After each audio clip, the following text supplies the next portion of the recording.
नमस्कार। आज हम मन पर नियंत्रण और अनुशासन की बात करेंगे। इसकी प्रेरणा हमें एक YouTube वीडियो में बताई गई कहानी से मिली है।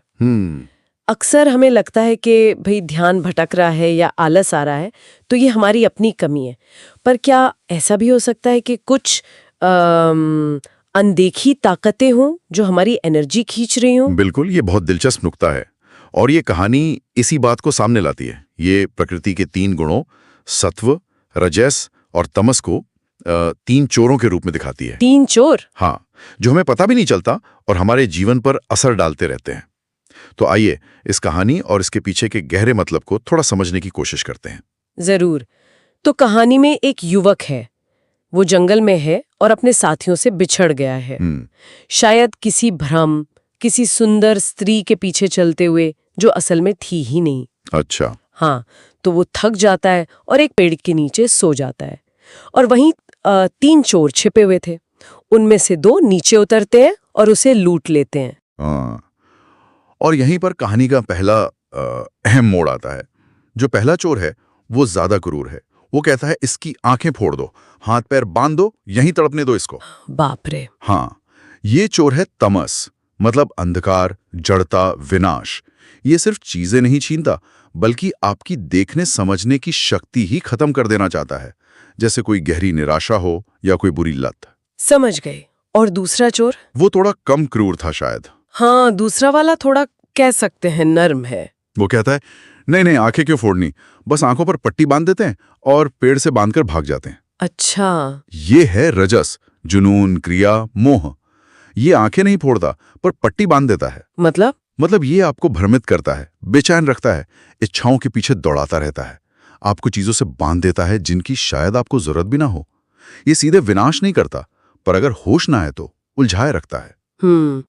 फिर वो युवक मदद के लिए पुकारता है। हाँ। तब वो तीसरा चोर जो अब तक चुपचाप पेड़ पर ही बैठा था, बिल्कुल, वो नीचे आता है। बिल्कुल। और वो उसकी आंखों से पट्टी खोलता है, रस्सी काटता है और उसे जंगल से बाहर जाने का रास्ता दिखाता है। सही।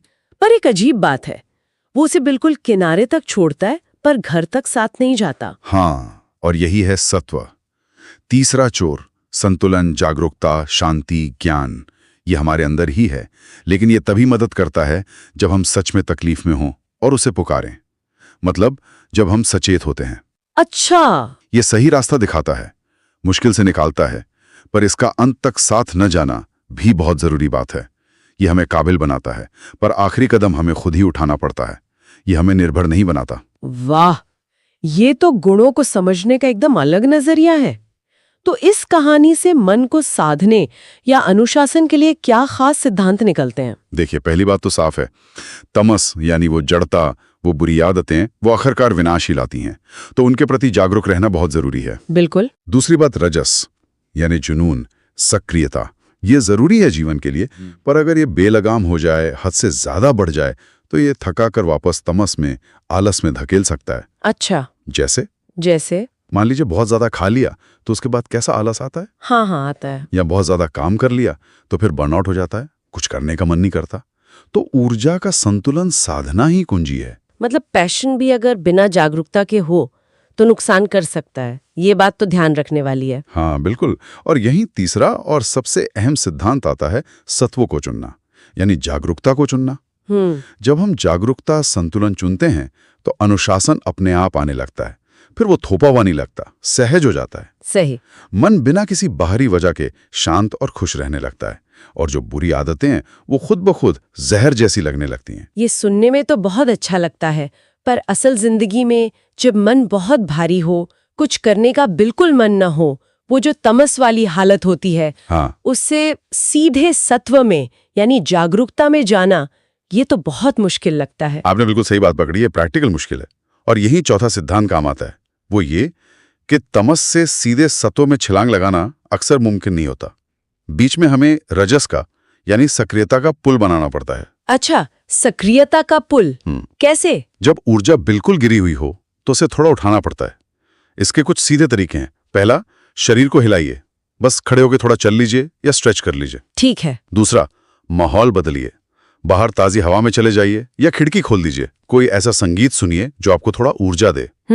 तीसरा, मन को भी थोड़ा सक्रिय कीजिए, कुछ लिखने बैठ जाइए, चाहे अपने मन के उटपटांग ख्याली क्यों ना हो। ओके। चौथा, किसी ऐसे इंसान से बात कीजिए जो पॉजिटिव हो, ऊर्जावान हो। लेकिन इसमें एक सावधानी जरूरी है। क्या? ये जो सक्रियता है, इसे भी होशपूर्वक करना है, वरना क्या होगा, ये सक्रियता बढ़ते बढ़ते फिर से बेचैनी यानी रजस में बदल जाएगी और फिर थकान यानी तमस में। तो संतुलन यहां भी जरूरी है। समझ गई। तो ये संतुलन बनाए रखने के लिए रोजमर्रा की जिंदगी में कुछ छोटे छोटे कदम, कुछ प्रैक्टिकल टिप्स क्या हो सकते हैं? हाँ, कुछ बहुत सरल चीजें हैं जो मदद कर सकती हैं। जैसे कोई भी काम शुरू करने से पहले बस एक पल रुककर सोचिए कि आपका इरादा क्या है। क्या आप अपनी बेहतरी के लिए कर रहे हैं या सिर्फ दूसरों से आगे निकलने की दौड़ में? नेक इरादा सत्व को बढ़ाता है। अच्छा। और जी। जब कोई मेहनत वाला काम करें तो उसके बाद 2 मिनट शांति से बैठें, अपने शरीर पर ध्यान दें, महसूस करें कि कहाँ तनाव है और उसे जाने दें। एक तरह का बॉडी स्कैन, ये रजस को शांत करता है। ये अच्छा है। और हाँ, हल्का और ताज़ा भोजन करें, जिसे सात्विक भोजन कहते हैं। ये मन को भारी नहीं होने देता, स्पष्ट रखता है। सही। और रात को सोने से पहले दिमाग को शांत करें, शायद कोई अच्छी किताब पढ़ें या बस 2 मिनट अपनी सांसों पर ध्यान दें। ये दिन भर के रजस और तमस को शांत करने में मदद करता है। बहुत अच्छे सुझाव हैं।